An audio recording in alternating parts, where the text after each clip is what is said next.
Now, I'm in the piano and organ business. I said, how many mosques are there in the world? He said, millions and millions and millions of them. And I said, none of them have a piano. He said, no. Any of them have an organ? He said, no.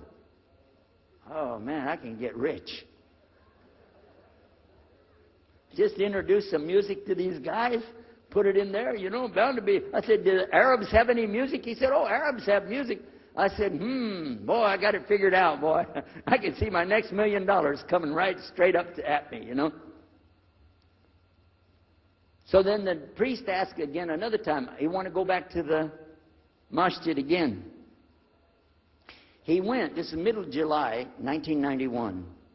He went to the masjid with him again. And by the way, this masjid, Sheikh Mohammed Jabali knows it very well, is on Medina Drive in Arlington, Texas.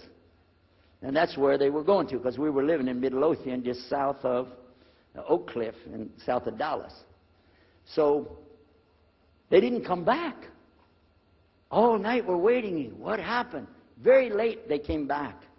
And when he came in, I looked. There's Muhammad. I recognized him. Who's the guy with him, though? He's wearing a white jalabiyah, white dress like this. He has a white pillbox cap on his head. And I looked at him and I said, Pete. His name was Father Peter Jacobs, but we're not, you know, Catholic, so I don't have to call him Father. I said, Pete, did you become a Muslim? He said, Ashhadu an la ilaha illallah, Ashhadu Muhammad Rasulullah. I said, oh my God. Now, I used to have cameras like these cameras right here because we had a television show called Estes Music Jamboree. So I got one of our cameras out, opened it up, set it all up on the tripod, and I was going to interview him and ask him, well, you know, why you went to Islam? What happened? While I was talking to him, though, he fell asleep. So it was still in my mind, and I was thinking, what am I going to do? This is too amazing. Now, here I'm preaching to the people, and I'm trying to change what I'm saying, and here's a priest, just became a Muslim. My father's saying it's a good deal. It sounds all right to him. I don't know what to do. So I decided I'll talk, make mashura. I talked to my wife. We have an apartment upstairs. We were in our apartment up there, and I'm telling her, oh, you know, a priest became a Muslim today. What is that? And can you imagine what they were saying about the Quran and saying about this and so and so? All of a sudden, she said, I want to get a divorce. Oh, whoa. It's not the subject, but what happened? She said, no, all this talking about religion and talking about Islam, and so I can see. I said, oh, no. No problem here. No problem. I said, you thought no, I was just observing somebody else. No, I'm not interested. Trust me. I don't want to be with those Muslims. The last thing I want to do is be with a Muslim. No way. Just put your mind at ease. She said, I need a divorce. I said, where are we going with this again? What's the problem with that? What happened? She said, a Muslim can't be married to a Christian. I said, what? No, wait a minute. Hold on. I don't look at me. I'm telling you, I swear I don't want to be a Muslim. Okay? And even if I did, don't you remember what he said? A Muslim man could be married to a Christian woman. It's not a problem. But I'm not saying I won't do. I'm just saying it's not a problem. She said, that is the problem.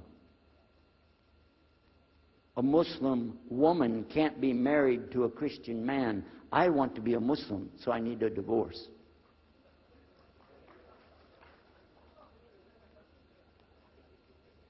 I'll never forget, I was sitting right on the edge of the bed, just sitting there, you know, and I almost fell over. I said, at last, I can tell the truth. I can say it. I didn't realize that she liked the idea. I was afraid. I said, okay, the good news is, I too want to be a Muslim. You know what she said? I don't believe you. I said, no, really. I was just saying that because, you know, but for sure, just so you know, I want to be a Muslim. I've been thinking about it. I want to be a Muslim. We're both going to be Muslim. Alhamdulillah, it's going to be great. Right? You know what she said? I don't believe you because you're either lying right now or you were lying 5 minutes ago when you said you didn't want to be a Muslim. And either way, I don't want to be married to a liar. So get out.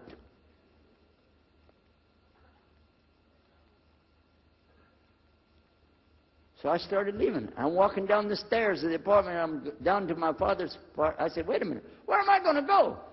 This is my father's house. I just got thrown off of my own property. What happened here? So I went to get to Muhammad, and I woke him up. I said, come, you and me, we got to talk. Come with me. And we went outside the house, and we walked those country roads in Midlothian, Texas, until the time for the dawn, the sun to come up at dawn. And all that time, I talked to him about what's it like to be a Muslim, how do you have to believe, what do you have to do. Let me hear all of it now, and no more playing a game. I'm not debating, I just want to know. Just tell me. Just tell me what's Islam. I need to know what I need to do. And he told me everything, and I realized this is it. I got to make a decision. This is a big deal, though.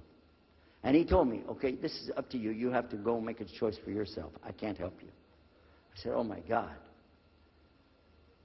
So when he was praying Fajr, I decided, I've been watching this man praying this direction with his head on the ground. It's so beautiful to see a man humble himself, put his head on the ground to the Rabbil Alameen. I said, oh, my God, let me try that.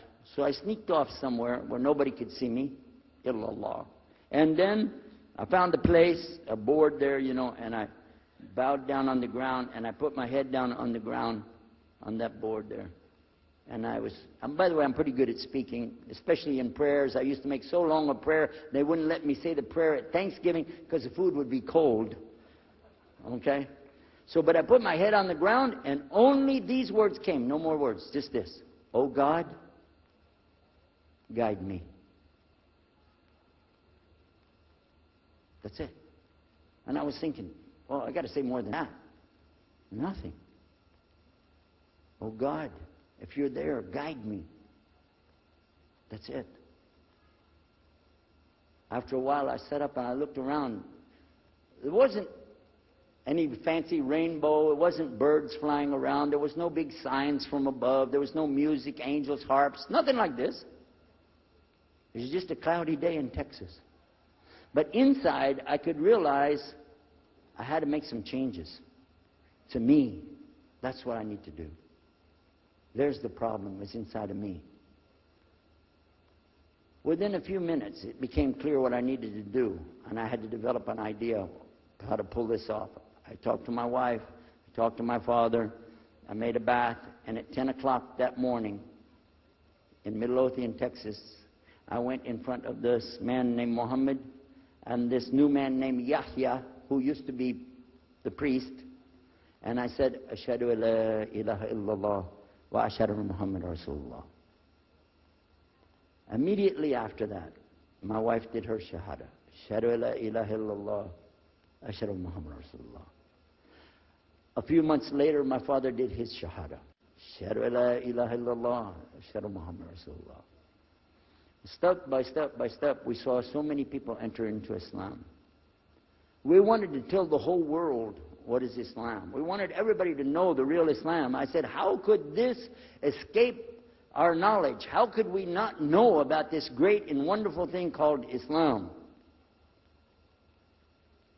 And it looks like all we got to do is just tell the people. I went to the imam of the masjid there, and I told him, let's tell the people. Then I found out something else about us as Muslims. And that's why we've got this convention here right now. This is why we have the exhibition. So you're going to use this week to learn how you can become, inshallah, the best Muslim you can be, and how you can show the real Islam to the people that are not Muslim. This is your duty. This is your duty. This is your language. This is your people. Just as it's my duty to give the message to my people and my language. And so the same way, it's your duty to give the message to your people. Allah will not ask you if they made shahada, but He will ask you if you delivered the message. Alhamdulillah, today, I can tell you with no doubt in my mind, we have seen thousands of people give shahada. Several hundred at a time. And I don't do it through debates. But I don't need to debate any Christian. I was a Christian. I am a Muslim. If you want, I can give you both sides. Easy. Okay? I'll play both parts. I'll be the Christian and tell you this, and then I'll be the Muslim and give the answer. And there won't be any argument. And I've done that so many times. And let me share one story with you before I end. I'm going to leave now. Inshallah. I was telling the brothers today that I was asked to give a talk in a church in Hagerstown, Maryland, just outside of Virginia. This was in 1999, and I went there and I gave a talk in the church on Sunday. Because I know how to address the people. How many years was I a Christian? 50 years? I know what they want to hear. Get them ready, and they said, "Oh, wow, this is normal preaching." But then when I came to the part, La ilaha illallah, I stayed on La ilaha illallah until they said, "Yes, that makes sense, it makes sense." There was one old lady that she was saying yes. Afterwards she said, "Yes, but I just don't want to do it the way you're telling me." Okay? But guess what else happened? 2 people did Shahada right there. Hello? In the church. In front of their preacher. They said, "Yes, we agree. We like this. We want to know more. And we say there's only one God to worship." Shahada la ilaha illallah. In front of the preacher. And one of them was his daughter. I took them to the masjid, and they did Shahada in the masjid that afternoon, a Sunday afternoon. And later, the boy, he married the girl. They're Muslims living there now. Now, let me ask you a question. If I would debate and argue with this preacher and made him look stupid, would he ever bring me back again? No. I'm going to ask you a question. If you were at a place and you saw somebody change their religion to another religion in the temple of that religion, and the father was the priest there, what would you think? Is that man ever going to call me again? Do you think he'd call me again? 3 months later, he called me again. Come back again. We really enjoyed it so much. I said, "How's your daughter doing?" I want to remind him, see what he's going to say. He said, "Well, she's doing fine. She likes Islam. It's very nice and lovely. She treats us so good. You know, we're amazed at her personality. We love you guys. Could you please come back again?" And I did, alhamdulillah. So I'm just showing you that it's not guidance from me, not guidance from you. It's guidance from Allah. Allah guides whom He wills. Whom He wills. So we ask Allah to guide me, all of us, and all the people. And whoever He guides, they'll be fine. But whoever Allah doesn't guide, they got a problem. Serious problem. Our job here with this exhibition of peace, the vision of Islam, is to do one thing: communicate the true message. If the people don't want it, that's your choice. That's their choice. You don't have to take it. But it's our responsibility in putting this on, all the scholars that are here, it's their responsibility to tell us what's the truth in Islam and let us see for ourselves. And that's what we're going to try to do through this week. So I need you guys to listen to me. You have to participate. Your side of it. Your side of it is to show up every day. And your side of it is to bring other people. I want you to look at all that blue plastic. Look at the blue plastic back there. You see that blue plastic? The next time we come up here, I don't want to see blue plastic. And that means I don't want you to steal the chairs tonight, okay? I want you to go get some people and fill up those chairs so they can hear this message before it's too late. Because if that man from Cairo, Egypt, had not taken the time to spend 3 months of working slowly, carefully, nurturing myself, my wife, my father, my daughters. They also became Muslim, by the way. I forgot to mention that part. And a priest. Look at what Allah gave him. And from all the people that we gave Shahada, this man in Egypt is taking the reward for that, even now. Even now.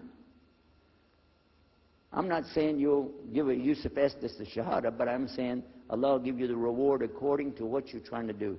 Please don't leave this place tonight and forget what you heard here. Please carry this with you.